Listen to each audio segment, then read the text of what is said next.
All right, we're going to take a look at a lesson here about intersecting graphs and what that exactly means. We've been studying how to find lines and find the equation line and graph them in tables and all that kind of stuff. Now we want to figure out what goes on. We have two or more equations, and when two lines meet, how do we figure out what that point is? And that's called solving the system. So look at three things, look at three possibilities of how the answers could turn out and the visual interpretation thereof. We'll be finding intersections and how to check based on the graphs. We're going to look at unusual solutions.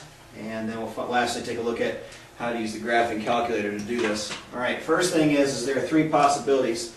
There could be no solutions, there could be an infinite number of solutions, there could be one solution. Now what happens here is we have a system of equations. And what that means is I have two or more equations that are linear. For example, I could have y equals 2x plus 5 and y equals 7x plus 4. Those are two different equations, and what I'm looking for is the place where these two would cross. These two would cross, and when they cross, they meet at one point.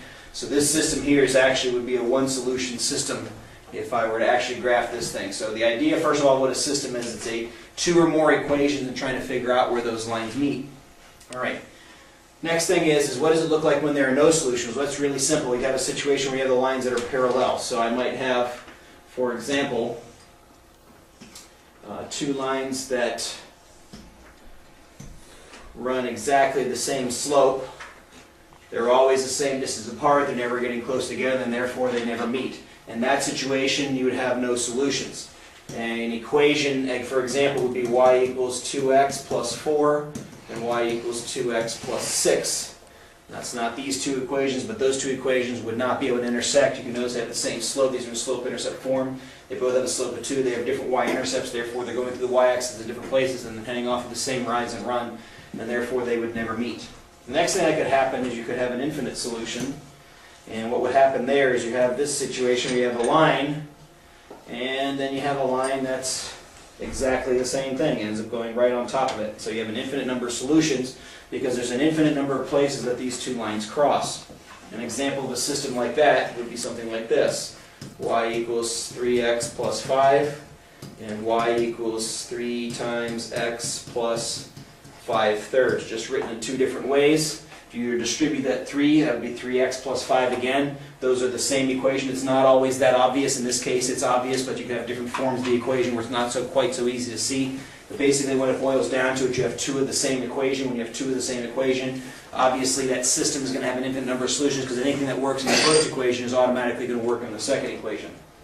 And the last situation is, and that was an example we had up here to begin with, was you could have one solution, which means that you have a line and you have another line and the two lines cross somewhere, and what we're interested in when solving systems of equations is trying to figure out where is that point. We have three ways that we do that. We're going to look at one of them today called the graphing method. We'll also look at substitution and elimination in order to try to figure out where that point is. They don't have to be perpendicular. These two lines might make a right angle and they may not. That doesn't really change anything, the fact that they have one solution. So you have three possibilities with two lines, and this could be more than two lines, but right now we're dealing with two. You could have no solutions, meaning the lines just never cross, meaning they're parallel. You could have infinite solutions, where one line is just a version of the other line, and therefore the same points work in the first and work in the second, and lastly you could have one solution as well. All right.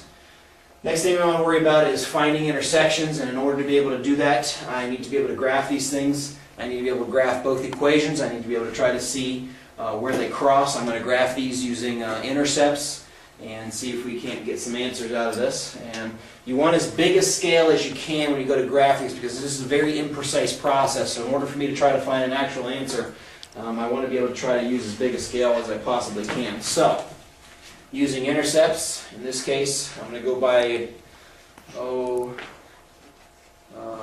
2's on my little darts here. So my y-intercept would be 7, so 2, 4, 6, 7. And my x-intercept would be 7/3, which is 2 1/3, so that's not real pretty. So 2 1/3 is there. And my intercepts there, actually I'm going to make this a bigger scale. Let's go by every 3 is 1. So I don't know if I can do that every 2. 1, 2, 3, 4, 5, 6, 7. I can do that. Wrong thing. And then 1, 2, up there because I want to get as big a scale as I can. And I'm going by this being 1 and this being 1. For my other line that goes through the origin, since the intercepts are both 0, I need to plug in another point. So if x is, say, 4, then y would be negative 4. 4 divided by 2 would be 2. So 2, 1, 2, 3, 1, 2, 3, 4. And y would be 2. 1, 2 would be here. And drawing lines through here. About like that, and about like that. You can see this is kind of an imprecise process. It looks as though, based on my scale, the intersection here is at the points 2, 1. Now the good thing about this is I can actually know if that's the right answer or not by simply testing it in both equations, see if it works. 6 plus 1 is 7, so it works there, and this would be negative 2 plus 2, which is 0. Works there, so that is the correct answer. My solution is there, but you can even notice if you look here, it's kind of off. If you graph and miss at all, these answers don't pop out so nicely. All right, let's take a look at this one. Again, using intercepts, we need to get to 7, so let's go by 1s this time. If I plug in x is 0, the y-intercept is 1/2, and if I plug in y is 0, that's going to be x is negative 2. So that's not a real helpful line. Plugging in 0 for y, x is 7. And plugging in 0 for x, y is 2 1/3, which is here. Now you can see why.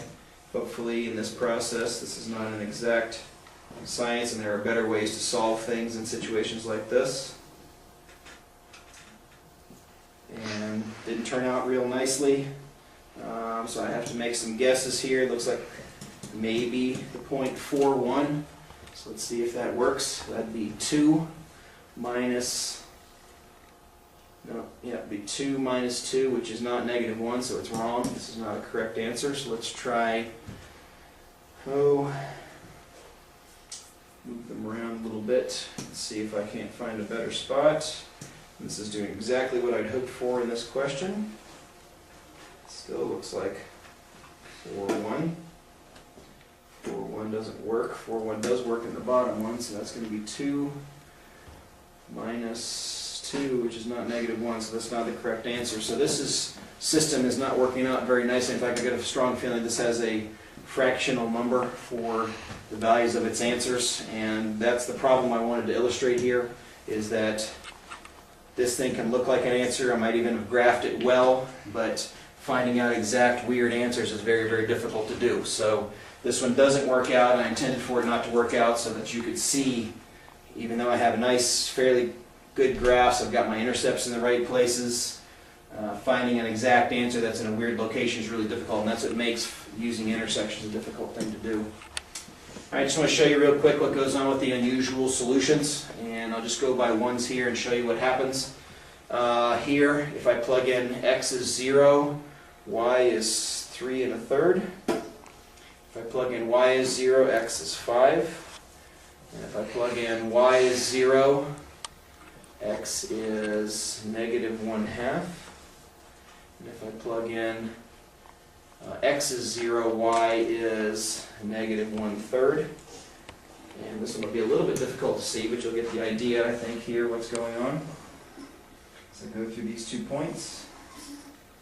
These 2 lines turn out to be parallel. They actually have the same slope. And I can prove that by solving for y, but just by going by the intercepts, you can see it's reasonable. They have the same slope. And so what you would write here is that this situation has no solutions. Okay? Or you can also say this is inconsistent. It's an inconsistent system because there is no value on the inside that we could actually solve for. Here's a different case of the same thing that has unusual solutions. My x and y intercepts are both negative 5, so negative 5, negative 5. And on this one, my x and y intercepts are both negative 5 and negative 5, and so the only graph is the same line. Both of them would go right through the same spot. Therefore, they're the same line. Don't know why I did that. Went off the screen or something. Right? Those two lines just create the same thing. So in this case, I have an infinite number of solutions. So you could write here infinite solutions. Or you can say that they're consistent systems. And I like infinite solutions because it lets us know that there are an infinite number of numbers that can be plugged in there in order to make that happen. So that's an unusual solution and how they look, just by using intercepts and how they might turn out in that situation. All right, last thing I want to do is show you how to use your graphing calculator. So, in order to solve a system, so let's first of all take a look at this. The calculator can only take these if they're solved for y, so I need to solve both the equations for y. So y is equal to negative 5x plus 6 in the top, and the opposite of y is equal to negative 0.5x plus 5, which is y is equal to 0.5x minus 5. Alright, so here are my two equations I need to enter in. So up comes the calculator. It wants to turn on for me, I'm sure. I go to y equals negative 5x plus 6. And for the second equation, I have 0.5x minus 5. And graph. Alright, so in this case I can see some nice intersection there. How do I figure out what that spot is? Well, the first thing is I want to zoom into that spot where these two lines are crossing. So I'm going to hit zoom. And you can see zoom in, number 2. So I want to move my cursor over and down right into that spot and hit enter. And it'll zoom me in. I'm going to zoom in a couple more times. It looks like the answer is 2, negative 4. And you can see the tick mark here. That's 2 and that's negative 4. And as I zoom in a little bit closer, looks like it is 2, negative 4. So let's check and see if that's the answer. So I'll go back to here. Plugging in 2, negative 4 is going to be 10 plus negative 4, which is 6.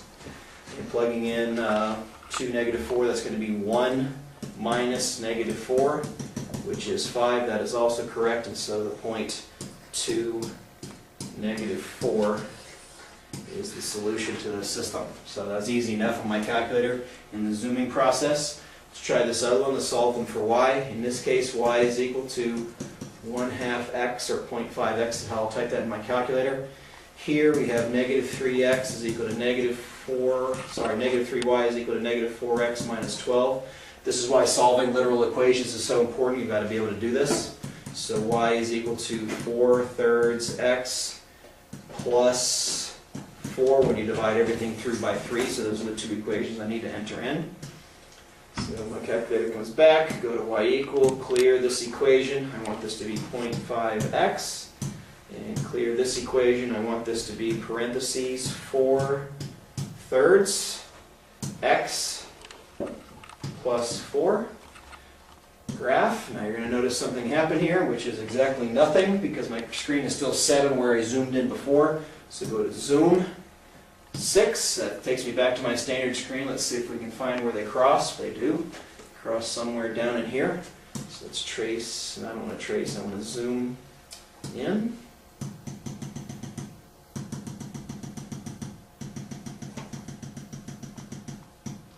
Looks like the answer might be around negative 5, negative 2, but I'm not 100% certain right now, so let's zoom in a little bit.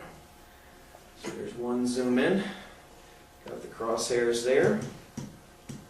Looks like negative 4.75 maybe, or 4.7.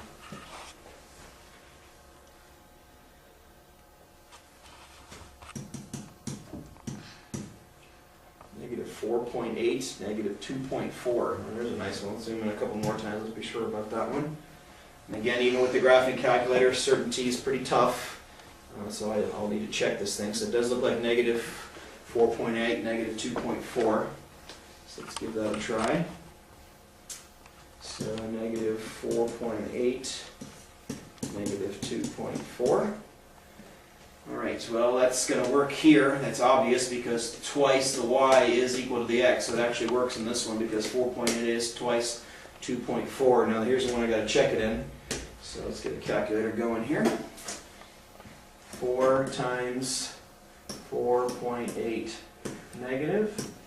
is negative 19.2. And negative 3 times 2.4 negative is 7.2. And that's supposed to be equal to negative 12, and it is.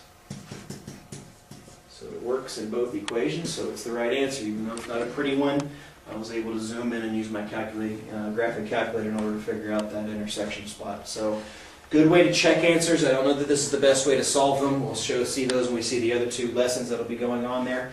So just be aware of the situation that can go on. Be aware of the different ways the solutions can turn out. They could have no solutions. You could have infinite solutions. You could have one solution.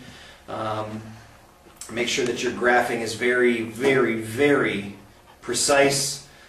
Make sure you use your calculator to check your answers, but don't use your calculator only to do your answers. Get used to the process that you need to do by hand. So that's how we solve by graphing. That's what systems of equations mean. So until next time, see ya!